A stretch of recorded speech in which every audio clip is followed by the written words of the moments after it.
Muy buenas a todos, es la clase del martes 17 de marzo. Os voy a hacer una pequeña explicación de lo que son los moles para que lo podáis hacer y podáis completar la tarea que os he enviado a través del Google Classroom. Recordad que estamos trabajando a través de esta plataforma porque es la forma más fácil con la que me puedo comunicar con vosotros. Entonces, dependiendo del grupo del que seáis, tercero C o tercero D, os da una fecha límite de entrega. Los del tercero C ya tenéis la ficha, ya la podéis terminar. De todas formas, también os cuelgo el vídeo en caso de que os surja alguna duda. Lo voy a contar en español porque creo que es una cosa que tenemos que entender muy bien y no es fácil de explicar. Y bueno, pues, o no es fácil de entender, yo creo que es fácil de explicar. Pero bueno, a lo que vamos. ¿Qué son los moles? El mol, ¿vale? El mol es cantidad de materia, cantidad de sustancia que se dice, ¿vale? De tal manera que lo que ya comentaba a los compañeros en clase, lo vuelvo a comentar aquí en el vídeo, es que el mol realmente se puede comparar con la docena, una docena. Nosotros siempre la tenemos asociada a la docena de huevos. Entonces sabemos que una docena de huevos son 12 huevos. Podemos decir, al igual que decimos una docena, podemos hablar de dos docenas de huevos, pues son 24 huevos, porque son dos veces 12. Media docena de huevos son la mitad, 6 huevos. Si hacemos el paralelismo con los moles, el mol también se tiene que referir a algo. Es un mol de lo que sea. Decimos nosotros, pues un mol de átomos, referido a los átomos, son 6,022 por 10 elevado a la 23 átomos. Y este número tan grande que tiene un 23 en orden de magnitud 23, que implica que la coma se mueve 23 huecos a la derecha, es lo que se denomina el número de Avogadro. En inglés, Avogadro's number, que implica que hay una cantidad muy grande de partículas como para llegar a esto. Y decimos, bueno, pues eso está muy bien. Quizá es muy visual hablar de una docena o una centena porque está asociado a 12 o a 100 unidades de lo que estemos hablando. Pero ¿y qué pasa con este número y de dónde sale este número?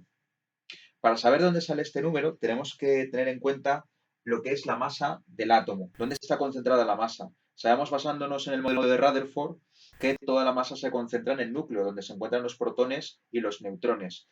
Y hemos de tener en cuenta que ambos, el protón y el neutrón, que lo identificamos como masa del protón y masa del neutrón MP y MN respectivamente, van a tener una masa aproximadamente, quiere decir esto, igual a 1,66 por 10 a la menos 24 gramos. Son muy pequeños. Entonces hay que tener en cuenta, primero, hemos de tener en cuenta que es cierto que hay que tener en cuenta que la masa es similar, que va a ser igual a esto, y que además es importante considerar que toda esa masa, aproximadamente toda la masa, está concentrada en el núcleo. Si yo me fijo en un átomo de hidrógeno, cuyo símbolo es este, implica que solamente tiene un protón en el núcleo, solamente tiene un protón. El átomo de hidrógeno es el único que no tiene neutrones, de tal manera que va a tener una masa atómica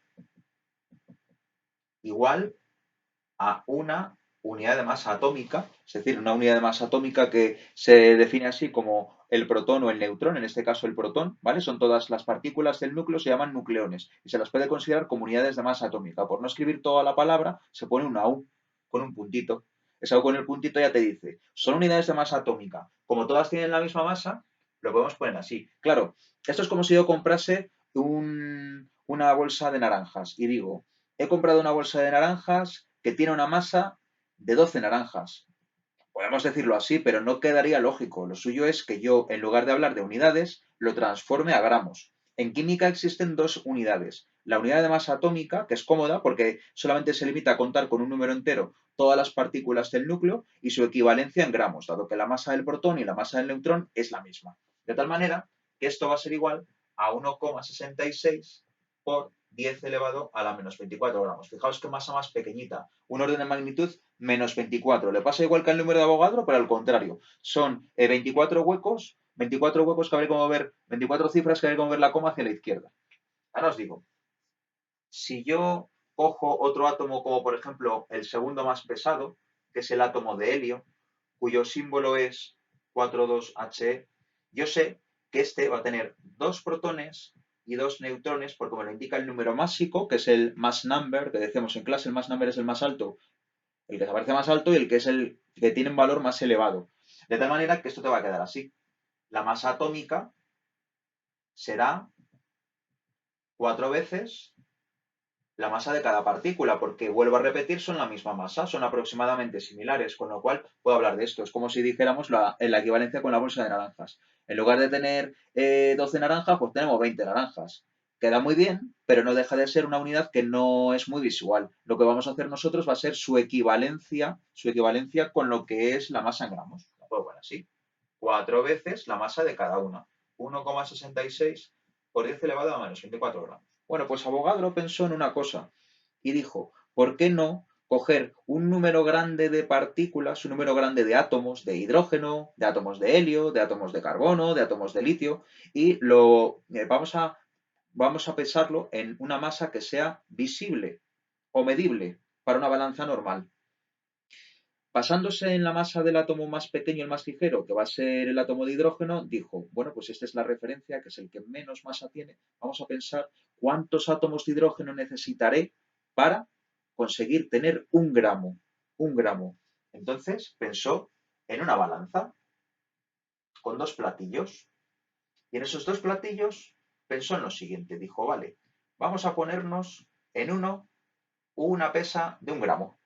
Y vamos a coger con las pinzas microscópicas de la botella de hidrógeno tantos átomos de hidrógeno como sea necesario para equilibrar ese gramo. ¿Por qué coge 1 gramo? Porque es la base, la referencia. 1 gramo es la masa más pequeña que podemos tomar. Al igual que la masa de un solo átomo es una unidad de masa atómica, hagamos el paralelismo con gramos, para tener algo cuantificable y pesable para una báscula normal. Y con eso lo que hacéis es coger átomos y los ponéis todos aquí. Evidentemente hay que coger unos cuantos, porque daos cuenta que cada átomo de hidrógeno, fijaos lo que pesa, 1,66 por 10 a la menos 24. Cogió y dijo, vale, hizo una proporción, una regla de 3, que dice que si un átomo de hidrógeno tiene una masa de 1,66 por 10 a la menos 24 gramos, para llegar a tener 1 gramo, ¿cuántos átomos de hidrógeno serán necesarios? Átomos de hidrógeno.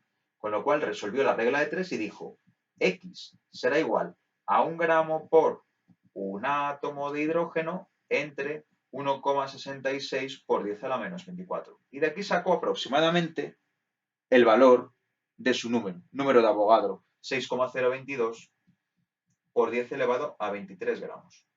¿Vale? Y dijo, ¿y qué pasa con los átomos más pesados? Pues lo que pasa con un átomo tiene que pasar con la parte proporcional cuando tengamos un montón de átomos. Quiero decir, si un átomo de helio es 4 veces más pesado o tiene 4 veces más la masa de un átomo de hidrógeno, la pregunta que se planteó fue la misma. ¿Cuántos átomos de hidrógeno habré de tomar para equilibrar una pesa? Pero claro, ahora la referencia de 1 gramo ya no me vale, porque estoy hablando de un átomo que es 4 veces más masivo que el átomo de hidrógeno. Luego la pesa ahora va a pasar a ser una pesa de 4 gramos.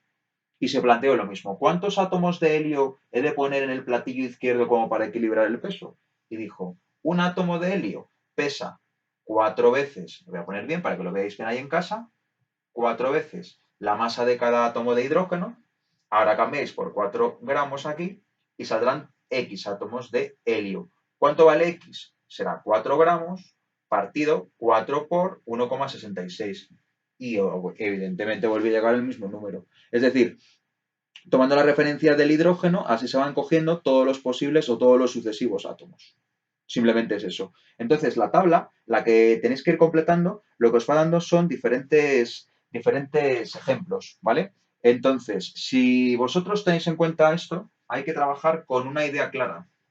Y la idea clara, la pongo aquí, es la que dice que un mol se relaciona a través de este esquema con el número de partículas, por un lado, y por otro lado se va a relacionar con la masa. Es decir, desde la masa puedo sacar el número de partículas o desde el número de partículas la masa, pero entre medias tengo que calcular el número de moles. Si no lo hago así, nunca podré sacar lo que me están pidiendo. Lo que tenéis que hacer con la tabla es, teniendo en cuenta que el número de moles puede cambiar, si en vez de tener un mol tenéis 2 moles de lo que sea, de sodio, pues vais a tener 2 veces el número de Avogadro, átomos. Y de aquí también podéis sacar la masa. ¿Por qué? Porque de aquí podéis multiplicar 2 veces la masa de cada átomo de sodio. Buscando el número másico, va a ser 23. Pues 2 por 23 os va a dar 46 gramos. Si en vez de tener 2 moles tenéis medio mol de oxígeno, pues medio mol de oxígeno será la mitad del número de partículas, de átomos de, o la mitad de la masa de cada átomo de oxígeno, que resulta ser 16, con lo cual van a ser 8 gramos. Así vais a hacer el juego, tocando con las partículas, los moles, con los moles, los gramos, con los gramos, las partículas, todo el rato lo mismo, y con un repasito en las 2 primeras columnas de formulación. Espero que os haya ayudado.